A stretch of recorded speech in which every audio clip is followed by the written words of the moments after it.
یہ قرآن ایک بابرکت کتاب ہے جسے ہم نے آپ صلی اللہ علیہ وسلم پر نازل کیا تاکہ لوگ اس پہ غور اور فکر کریں اور تاکہ اہل فہم اس سے نصیحت حاصل کریں۔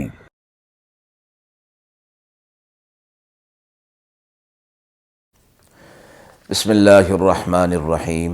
السلام علیکم ورحمۃ اللہ وبرکاتہ۔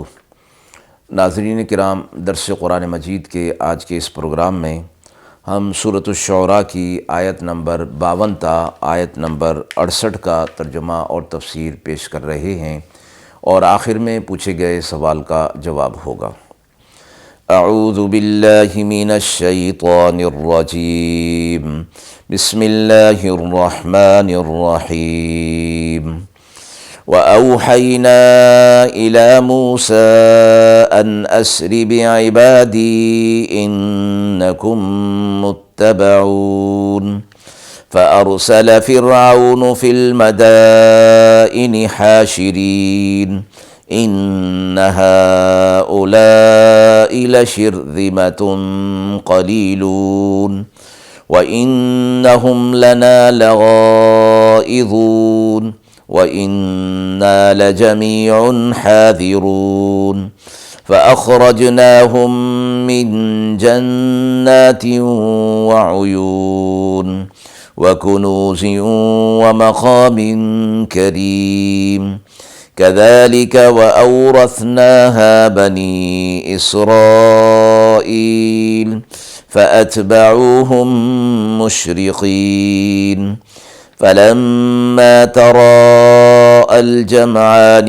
قَالَ أَصْحَابُ مُوسَىٰ إِنَّا لَمُدْرَكُونَ قَالَ كَلَّا إِنَّ مَعِيَ رَبِّي سَيَهْدِينِ فَأَوْحَيْنَا إِلَى مُوسَىٰ أَنِ اضْرِب بِّعَصَاكَ الْبَحْرَ فانفلق فكان كل فرق كالطود العظيم وأزلفنا ثم الآخرين وأنجينا موسى ومن معه أجمعين ثم أغرقنا الآخرين إن في ذلك لآية وَمَا كَانَ أَكْثَرُهُم مُؤْمِنِينَ وَإِنَّ رَبَّكَ لَهُوَ الْعَزِيزُ الرَّحِيمُ۔ آیات مبارکہ کا ترجمہ ملاحظہ فرمائیں۔ اور ہم نے حکم بھیجا موسیٰ علیہ السلام کے لیے کہ وہ رات کو نکل جائیں اپنے متبعین کے ساتھ، میرے بندوں کے ساتھ، اور آپ کا پیچھا کیا جائے گا۔ پھر بھیجے فرعون نے شہروں میں اپنے نمائندے کہ یہ لوگ جو ایک جماعت ہے تھوڑی سی، اور انہوں نے ہمیں غصہ دلایا ہے اور ہم سارے ان سے خطرہ رکھتے ہیں۔ پھر نکال باہر کیا ہم نے ان کو باغوں اور چشموں سے اور خزانوں اور عمدہ مکانوں سے، اور اسی طرح ہم نے وارث بنا دیا بنی اسرائیل کو ان چیزوں کا۔ پھر پیچھے پڑے ان کے سورج نکلنے کے وقت۔ پھر جب مقابل ہوئیں دونوں فوجیں، کہنے لگے موسیٰ علیہ السلام کے ساتھی کہ ہم تو پکڑے گئے۔ کہا ہرگز نہیں، میرا رب میرے ساتھ ہے، وہ مجھے راہ بتائے گا۔ پھر ہم نے حکم بھیجا موسیٰ علیہ السلام کو کہ اپنا عصا ماریے دریا کو، پھر دریا پھٹ گیا تو گویا ہر حصہ اتنا بڑا تھا جیسا کہ پہاڑ، اور پھر پہنچا دیا ہم نے دوسرے فریق کو بھی، اور بچا دیا ہم نے موسیٰ علیہ السلام کو اور جو ان کے ساتھ تھے سب کو، اور غرق کر دیا ہم نے دوسرے فریق کو۔ بے شک اس میں نشانی ہے اور اکثر لوگ ایمان نہیں لاتے، اور آپ کا رب زبردست ہے، رحم کرنے والا ہے۔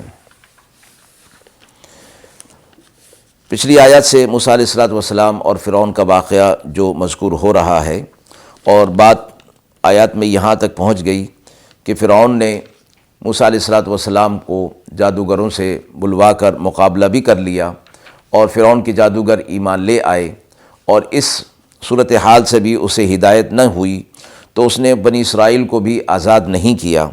تو اللہ کی طرف سے موسیٰ علیہ السلام پر وحی نازل کی گئی کہ وہ اپنے ساتھ اپنے اہل والوں کو اور ایمان لانے والوں کو لے کر راتوں رات وہاں سے چلے جائیں، اور آپ کا پیچھا جو ہے یہ فرعون اور اس کے لشکر والے کریں گے۔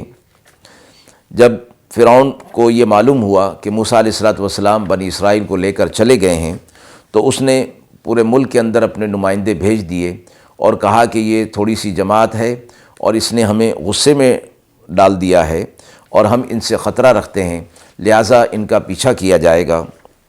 اللہ نے فرمایا کہ ہم نے ان کو باغوں اور چشموں سے جو مصر کے اندر یہ رہا کرتے تھے، اور ان کے عمدہ اور بڑے مکان تھے اور خزانے تھے ان کے پاس، یہ سب ان سے چھین لیے۔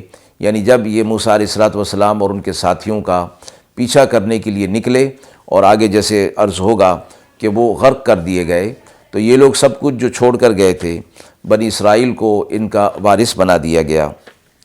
سورج نکلنے کے وقت یہ لوگ موسیٰ علیہ السلام اور ان کے ساتھیوں تک پہنچ گئے، اور جب دونوں فریق مقابل ہوئے تو موسیٰ علیہ السلام کے ساتھی فرعون اور اس کے لشکر کو دیکھ کر گھبرا گئے اور کہنے لگے کہ اے موسیٰ علیہ السلام، آج تو ہم پکڑے گئے کہ سامنے جو ہے وہ دریا ہے اور پیچھے فرعون اور اس کا لشکر۔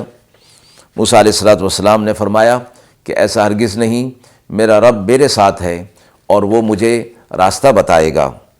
اللہ کی طرف سے حکم ہوا موسیٰ علیہ السلام کو کہ اپنا عصا اس دریا پر ماریے۔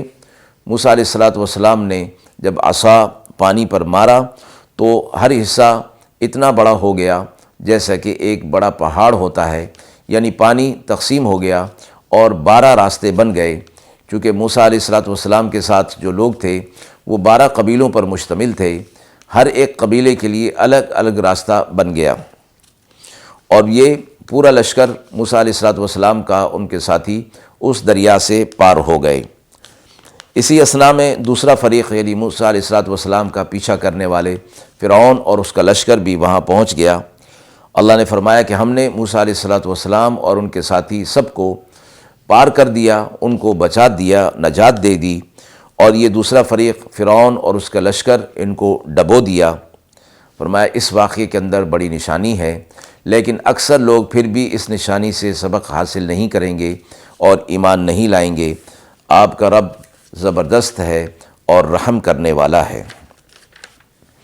آیت کے حوالے سے سوال پوچھا گیا ہے کہ بنی اسرائیل کو قوم فرعون کی چھوڑی ہوئی املاک یعنی باغات وغیرہ کا مالک کس طرح بنا دیا گیا؟ جیسے روایت میں آتا ہے کہ فرعون اور اس کے لشکر موسیٰ علیہ السلام کا پیچھا کرنے کے لیے نکلے تو اپنے پیچھے مصر کے اندر جو ان کے باغات تھے، مکانات تھے، خزانے تھے، یہ سب کچھ چھوڑ کر نکلے تھے، اور پوری کی پوری قوم فرعون سمیت جو ہے وہ غرق ہو گئی تھی۔ تو پیچھے جو کچھ تھا وہ ان بنی اسرائیل کو وارث بنا دیا گیا۔ لیکن ایک تاریخی اشکال اس حوالے سے ہے کہ قرآن کی متعدد آیات اس پر گواہ ہیں کہ قوم فرعون کی ہلاکت کے بعد بنی اسرائیل مصر کی طرف نہیں لوٹے، بلکہ اپنے اصلی وطن ارض مقدس شام کی طرف روانہ ہوئے، اور وہاں ایک شہر کے اندر جو قوم تھی ان کے ساتھ مقابلے کا حکم دیا گیا، لیکن بنی اسرائیل ان کے مقابلے کے لیے تیار نہ ہوئی۔ تو اللہ رب العزت نے انہیں ایک میدان جس کو وادی تیہ کہا جاتا ہے اس کے اندر انہیں قید کر دیا، اور قید اس حوالے سے کہ یہ وہاں سے نکلنا چاہتے لیکن نکل نہیں پاتے تھے اور گھوم کر پھر وہیں آ پہنچتے تھے۔ تو اللہ رب العزت نے انہیں 40 سال تک وادی تیہ کے اندر مقید رکھا، اور پھر اس کے بعد یہ لوگ اپنے ارض شام کے اندر چلے گئے۔ اور یہ فرمایا گیا کہ ہو سکتا ہے کہ بعد میں کسی وقت میں یہ لوگ مصر میں داخل ہوئے ہوں تو قوم فرعون کی جائیداد اور خزانوں پر ان کا قبضہ ہو گیا ہو۔ وآخر دعوانا ان الحمد للہ رب العالمین۔